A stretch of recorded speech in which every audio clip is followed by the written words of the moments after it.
Assalamualaikum warahmatullahi wabarakatuh. Salam Waalaikumsalam. Presidensial Institute. Alhamdulillah kita sudah ada di hadapan saya tamu Presidensial Institute Profesor Dr. Ibnu Hamad. Beliau guru besar di Universitas Indonesia. Assalamualaikum Prof.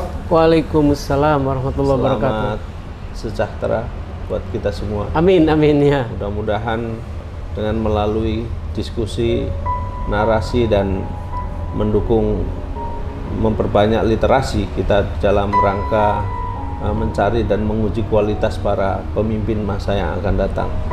Tentu pemimpin yang mempunyai etika, pemimpin yang mempunyai harkat martabat untuk bangsanya. Nah, berbicara tentang etika kepemimpinan, Prof, tentu cakupan dan jangkauannya sangat luas. Kalau dari sisi guru besar, pandangan yang setiap hari berteori tentang etika kepemimpinan sejatinya apa, Prof? Terima kasih Pak Kiai Aminuddin ya dengan Presidensial Institute-nya ini ya. Etika kalau dalam kajian etik itu bukan sekedar perilaku gitu, Ya. melainkan cara berpikir kritis berdasarkan pertimbangan moral tertentu untuk mengambil suatu keputusan. Namanya etika. Ya. Jadi misalnya ada sebuah kontroversi di masyarakat, bagaimana kita ngambil keputusannya Ya. supaya memberikan keputusan yang terbaik. Ya. Itu namanya etika yang begitu. Ya. Nah, untuk menghasilkan keputusan yang terbaik, dia memerlukan acuan-acuan teori etika. Ya, jangankan ketika memimpin sebuah bangsa yang besar, memimpin keluarga, Ya, memimpin betul. organisasi yang terkecil pun itu harus ada etikanya. Nah, kan? etika di situ. Ketika kita berjalan saja ada etikanya. Kan? Kalau itu etiket. Etiket, ya. Kalau mau membangun jalan, menerabas perkampungan misalnya, ini warganya ini diusir saja misalnya, dibebaskan dengan paksa atau diberi uang kerahiman dengan harga tertinggi gitu misalnya ya. Itu namanya pengambilan keputusan. Itu namanya etika disebutnya. Nah, kalau dikaitkan dengan kepemimpinan seperti Pak Kiai sampaikan tadi, jangankan presiden gitu ya, bahwasanya yang namanya apa namanya di keluarga saja kadang-kadang kita harus ngambil keputusan. Ya. Karena ada hal yang harus kita ambil. Betul. Harus kita putuskan, dan harapannya dalam pengambilan keputusan itu memberikan hasil yang terbaik. Istilahnya dalam kajian etik itu nama latinnya summum bonum. Summum bonum. Summum bonum. Jadi keputusan yang memberikan impact yang terbaik buat orang-orang yang terkena oleh keputusan etis itu begitu. Kita pernah mengenal seorang pemimpin ya, dari sisi mungkin itu bisa jadi etika kepemimpinan Ki Hajar Dewantoro yang kalau seorang pemimpin itu harus memberikan contoh kalau di depan. Oh iya. Tuturi Handayani itu ya? Handayani ya kan, Engarso Tulodo, Madyo Mangunkarso, Tuturi Handayani Yes. itu kan. Dan itu konon secara internasional itu diakui. Itu dalam kajian etika itu moral judgment untuk ngambil keputusan. Jadi gitu. misalnya kalau ada sebuah masalah, kalau mengacu kepada teori moralitas dari Ki Hajar Dewantoro tadi, ya pemimpin harus menempatkan diri dalam situasi demikian, ambil keputusannya set tuturi handayani deh. Gitu. Kalau dalam situasi tertentu ingarso sing tulodo gitu. Ya, jadi memberikan contoh seorang pemimpin itu. Tapi kalau bedanya, Prof, bedanya misalnya sekarang kan ada pemimpin yang mungkin maksudnya baik ya, memberikan contoh. Tapi kalau misalnya katakanlah dia seorang menteri gitu, terus tapi dia ikut nyerok-nyerok pasir di jalan, terus kalau menurut Prof itu nggak melanggar etika itu seperti itu? Itu pada saat mau mengambil apa namanya keputusan itu patut kita bertanya acuan etisnya apa ya kalau ada menteri yang sampai nyerok-nyerok di jalan gitu. Karena sumum bonum tadi itu kebajikan tertingginya kan bukan nyerok-nyeroknya, tapi mungkin memimpin sebuah rapat yang melibatkan berbagai komponen. Saat itu dia bilang, tolong sekarang kerjakan, kalau perlu bersama saya begitu. Jangan sendiri-sendiri nyeroknya, tapi bareng gitu, untuk menunjukkan suatu kebajikan contoh teladan bagi mungkin yang lain. Ini zamannya medsos, biar masuk di medsos nanti semua pemimpin akan meniru seperti dia. Saya khawatir itu referensi etikanya kurang pas.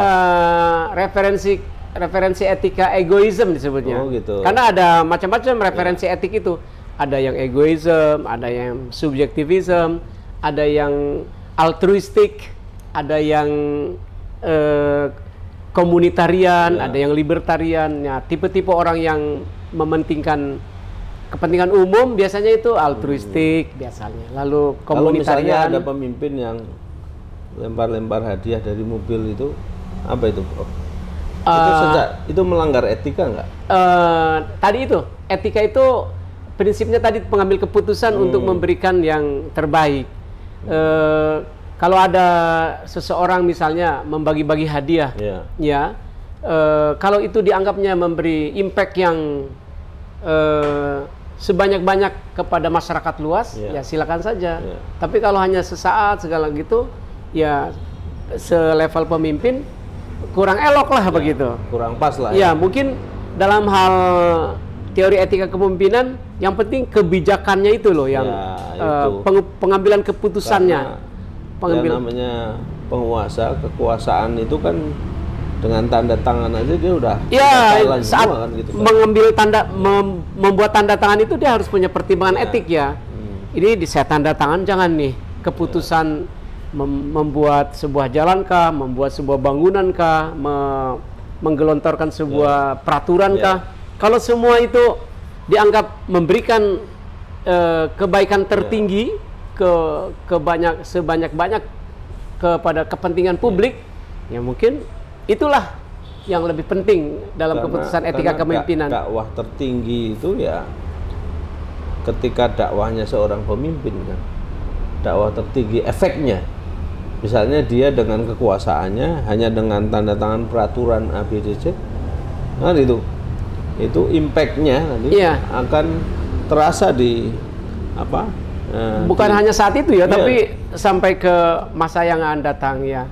Kalau dalam bahasa mudahnya, para pemangku kepemimpinan, tidak hanya presiden, menteri, dan yang di bawahnya itu gubernur, bupati, wali kota, camat, lurah, RT, RW, itu kan pemimpin. Tetapi diri kita juga kepala keluarga ya. Iya betul. Kan? Iya. Jadi yang paling penting itu kan memang memberikan contoh kepada orang banyak untuk impact kepada. Jadi beberapa kata kuncinya dalam etika itu, Pak, adalah berpikir kritis, critical thinking. Jadi kita merenung-renung. Ini kalau saya ambil keputusan apa begitu. Kemudian yang kedua ada yang namanya pertimbangan moral ya. Tapi kalau contohnya tadi kalau dikaitkan dengan moralitas yang diajarkan oleh Ki Hajar Dewantoro, kapan di belakang, kapan di tengah, dan kapan di depan kan gitu ya. Kemudian yang keyword yang berikutnya ada yang disebut dengan kebajikan tertinggi, sumum bonum. Nah, manakala menghadapi sebuah kontroversi, sesuatu yang harus diambil keputusan, banyak perbedaan pendapat, banyak pertimbangan, di situ tuh etika bermain tuh, bekerja. Wah, ini kalau saya ambil gimana? Nah, khusus kayaknya sih dalam masyarakat kita yang Pancasila, yang Bhinneka Tunggal Ika, yang berdasarkan Undang-Undang Dasar 45 kan begitu, maka keputusan yang diharapkan selalu adalah keputusan yang memberi kemaslahatan bagi sebanyak-banyak orang, begitu. Disitulah yang namanya etika bekerja gitu. Persoalannya ketika kembali terkait dengan kepemimpinan, kan ada moral hazard ya istilahnya. Sekarang kita disuguhkan pada para pemimpin-pemimpin di tingkat kabupaten misalnya yang ditangkap oleh KPK sudah angka 400-an gitu. Nah, kalau dari sisi kembali ke etika tadi, itu kan tidak banget gitu ya. Gitu. Mungkin gitu Kiai, saat itu lupa kali, lupa bahwa ada kewajiban etis bahwa pihak-pihak yang atau orang-orang yang secara de jure dan de facto lah, dalam hal ini oleh lembaga hukum yang berwenang dinyatakan bersalah, lupa kali itu ya, bahwa dalam dirinya itu ada panggilan moralitas, ada apa namanya, ada keharusan bersikap etis, bukan etiket ya, keharusan bersikap etis, yaitu selalu perilaku dan kebijakannya adalah memberikan yang terbaik bagi masyarakat. Karena mereka kan udah menjadi tokoh publik kan. Iya. Paling tidak cara mereka berjalan, memakai pakaian, bahkan segala tingkah laku dan gerak-gerik kan pasti diamati oleh sekian banyak masyarakat gitu. Iya. Nah itu kadang-kadang nggak disadari oleh mereka gitu. Kalau itu udah etiket ya, etiket kepemimpinan, ya kan, dimana kepemimpinan itu kan jadi contoh ya. Tapi dalam etika sekali lagi, yang paling penting saat pemimpin seperti kita juga dalam keluarga mengambil keputusan tuh sejatinya dipertimbangkan dengan matang, bahwa keputusan itu dipastikan, diniatkan, diusahakan untuk kebaikan sebesar-besar anggota. Kalau di keluarga berarti anggota keluarga, dalam masyarakat anggota masyarakat, dalam negara berarti kan warga negara, gitu. Jadi pertanggungjawabannya kan luar biasa sekali kan. Justru Pak Kiai, kalau kita belajar etika itu mengajarkan kita ini apa namanya, harus terampil berpikir gitu ya. Jadi bagaimana nih kalau ada hal-hal yang harus diputuskan, pertimbangannya apa, impact-nya apa, harus dianalisis secara holistik kan. Secara holistik. Mestinya punya tim ya. Biasanya pemimpin-pemimpin yang makin tinggi itu punya penasehat biasanya. Harusnya. Rata-rata punya sebetulnya kan, sudah punya. Ini persoalannya kalau penasehatnya ini salah kan dalam. Saya harapkan penasehatnya benar-benar memberi penasehat. Yang kadang-kadang menjerumuskan pemimpin kan salah ngebisikinya gitu. Jangan deh. Bisa penasehat itu bisa staf ahli kah, atau yang namanya dewan penasehat atau dewan pertimbangan, dewan pakar kan begitu ya. Jangan sampai mengambil dewan pakar, dewan penasehat atau staf ahli orang yang karena KKN ya, karena dia dekat terus dia main ambil, jadi bukan karena kepakarannya. Nah ini salahnya di kita kan gitu, tidak expert gitu. Yang penting komitmen, yang paling penting komitmen antara orang yang ngajak dan diajaknya tuh clear gitu, bahwa ini hubungan kerja. Jadi kalau saya memberi nasihat bukan semata-mata kawan, tapi ini sebuah prinsip kerja begitu ya. Kita terlalu banyak ewuh pakewuh. Karena mencari penasehat yang tidak dikenal pun mungkin susah ya. Betul. Begitu, kecuali di apa namanya open bidding gitu misalnya kan, jarang kan ya. Tapi yang penting misalnya karena kultur masyarakat kita seperti ini, nggak apa-apa misalnya orang dekat jadi penasehat, tapi komitmen, Pak sekarang saya jadi penasehat Bapak ya, karena saya penasehat maka saya akan bicara apa adanya, Bapak jangan tersinggung misalnya. Oh ya nggak apa-apa, nggak harus begitu. Kalau nggak begitu, nggak ada komitmen, nggak enak nanti. Ini sekarang ini kadang-kadang kita kasih nasihat dilaporin ke polisi gitu. Kalau penasihat yang asli kan ngomongnya berdua nanti kalau yang nasihatnya dalam bentuk melalui media sosial ya namanya kan barangkali tersinggung ya. Tapi kalau saya menjadi penasihatnya Pak Ustadz ini, Pak Kiai, kan berdua nanti, Pak keputusan yang diambil mestinya begini, mengingat secara moralitas begini, impact yang akan terjadi begini kan, berdua saja dulu. Terus Bapak mungkin nanti manggut-manggut gitu. Nanti saya pikirkan. Yang ngambil keputusan tetap Bapak. Iya, betul. Teman yang baik itu tidak menjerumuskan ya, tidak asal Bapak senang.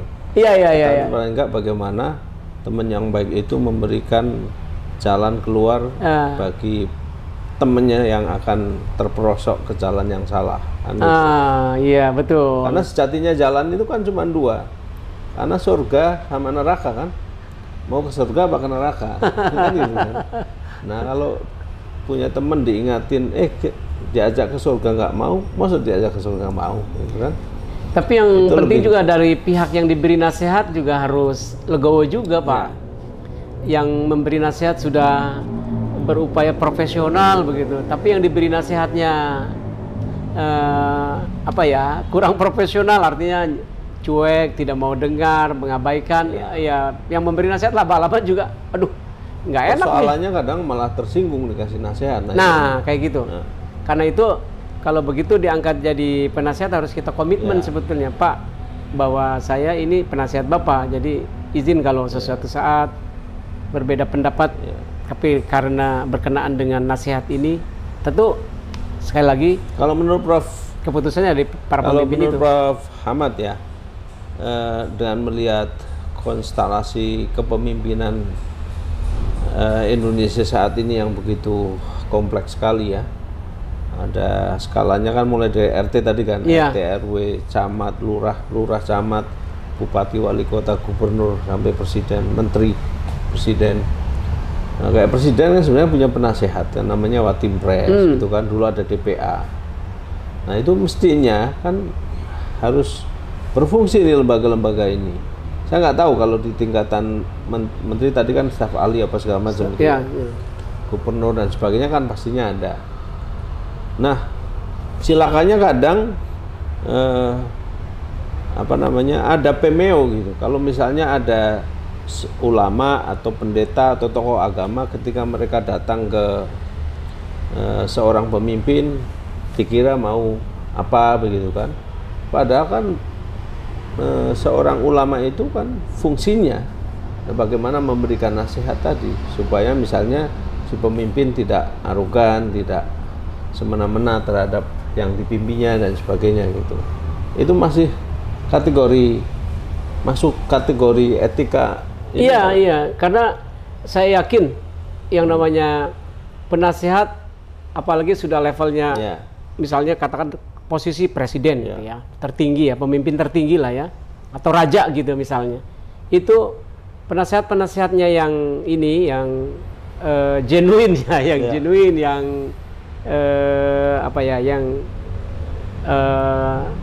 tanpa pamrih begitu, dia akan mengatakan yang sebenarnya pada pemimpin yang diberi nasihat.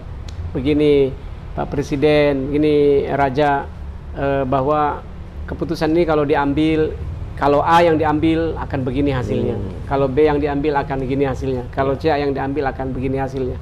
Karena si penasehat ini bekerjanya tentu dengan ilmu etika yang tadi itu, ada critical thinking, ada moral judgment-nya, ada acuan moralitasnya, lalu ada timbang-timbang manfaat dan mudaratnya, lalu baru diajukan ke jadi pihak yang presiden. Seorang pemimpin ya harus punya ketika dia berkata harus benar ya, harus baik dan harus bagus.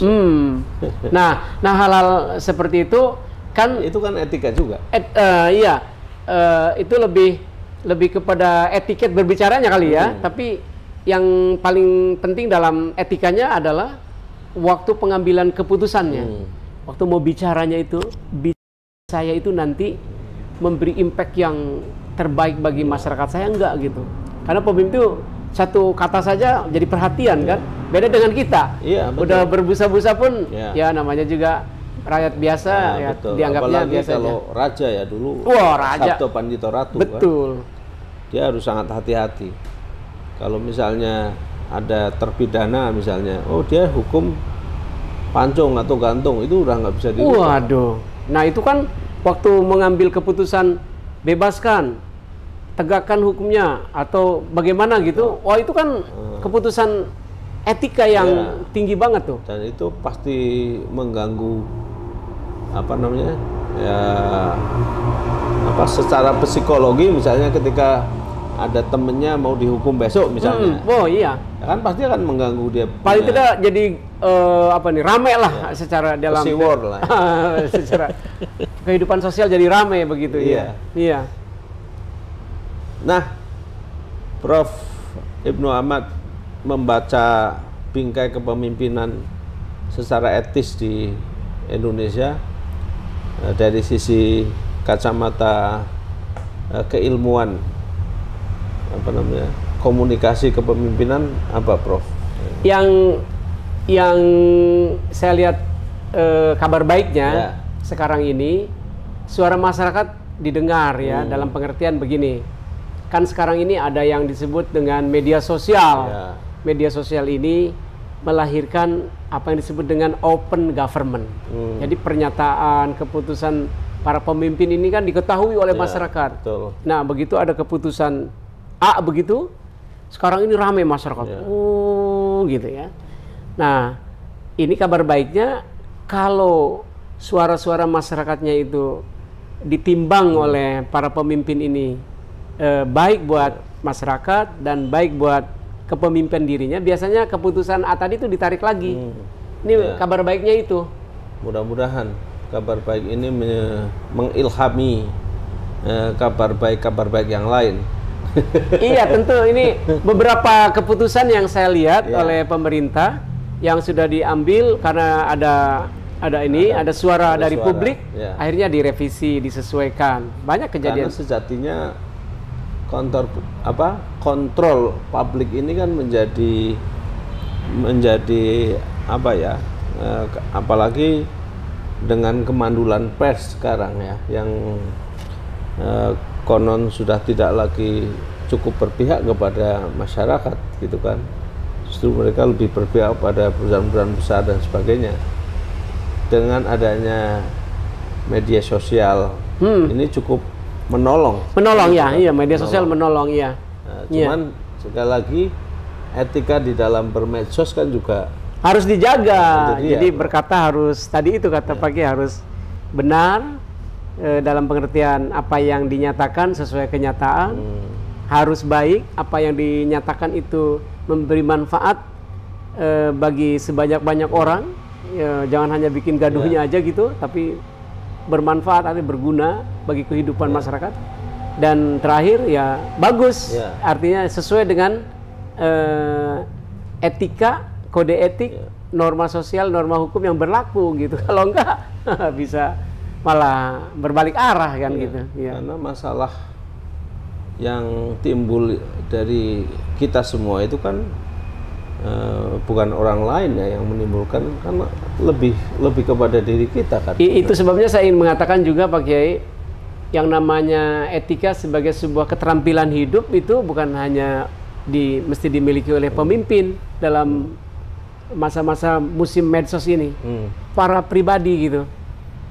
Sesuai dengan semboyan ini, literasi, maka semua orang harus punya literasi. Kalau saya mau ngomong ini, kira-kira impactnya apa ya? Kalau impactnya untuk kebaikan masyarakat, ya mungkin kemukakan. Tapi kalau hanya membuat onar, enggak lah, biar aja. Walaupun udah di forward, mungkin dihapus lagi atau minta. Jadi mesti dipikir dulu sebelum itu dia di-share gitu. Itu namanya etika, karena etika itu keywordnya antara lain kan berpikir kritis, memikirkan ulang apa yang sudah kita mau kerjakan, apa yang sudah kita pikirkan kan itu. Wah, ini kayaknya sih bagus nih postingan, tapi kalau saya forward, saya lanjutkan bisa heboh masyarakat. Tahan, biar di saya aja gitu, tidak disebarkan begitu. Itu kan keputusan etis namanya. Persoalan kadang-kadang orang melanggar keputusan etis karena untuk mau terkenal gitu kan. Karena itu mungkin itu tadi lebih menekankan pada etika subjektivism. Yang penting aku, egoisme kan begitu. Tapi kalau pikirannya kemaslahatan sebanyak-banyak orang, dia tidak cari populer. Bahkan ini, Prof, ada konten YouTube itu yang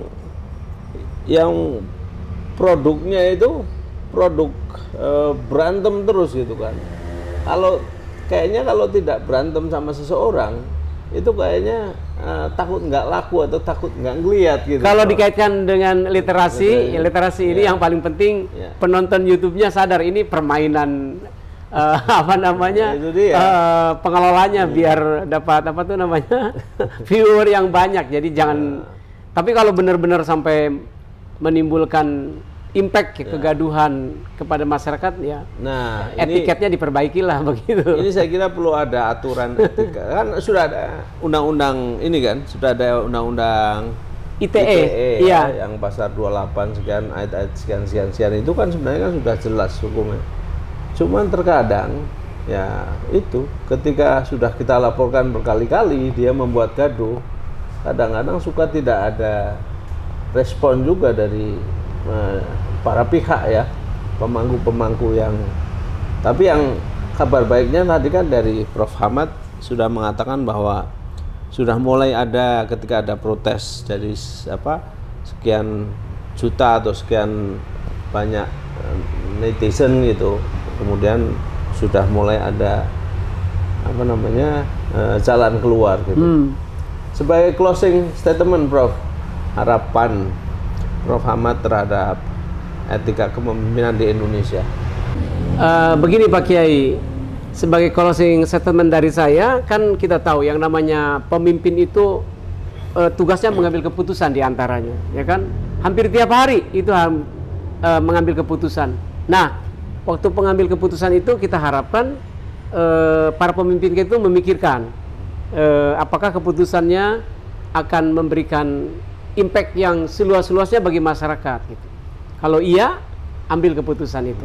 Kalau tidak, pertimbangkan lagi. Dan tadi itu waktu kita diskusi, peran penasihat itu saya ditanya, penasihat, kalau saya ambil keputusan ini, kira-kira dampak terbaiknya bagi masyarakat apa?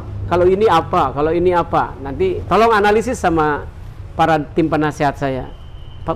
Berikan pilihan terbaik untuk masyarakat kita gitu. Nah, kalau begitu barangkali itu jadi pemimpin yang menghasilkan keputusan-keputusan yang dibanggakan oleh masyarakat. Mudah-mudahan seperti itu. Kita termasuk saya ingin belajar juga. Oke. Saya kira cukup luar biasa Prof. Ibnu Hamad di dalam menarasikan tentang bagaimana etika kepemimpinan. Kiranya itu para hadirin, mudah-mudahan kita semua akan senantiasa memberikan satu hal yang berkaitan dengan kepemimpinan yang baik, dengan punya etika kepemimpinan yang baik juga. Terima kasih. Mudah-mudahan kita senantiasa dirahmati oleh Allah Subhanahu wa Ta'ala, Tuhan Yang Maha Esa. Salam Presidential Institute. Assalamualaikum warahmatullahi wabarakatuh. Waalaikumsalam warahmatullahi wabarakatuh. Terima kasih, Prof. Sama-sama Pak Kiai.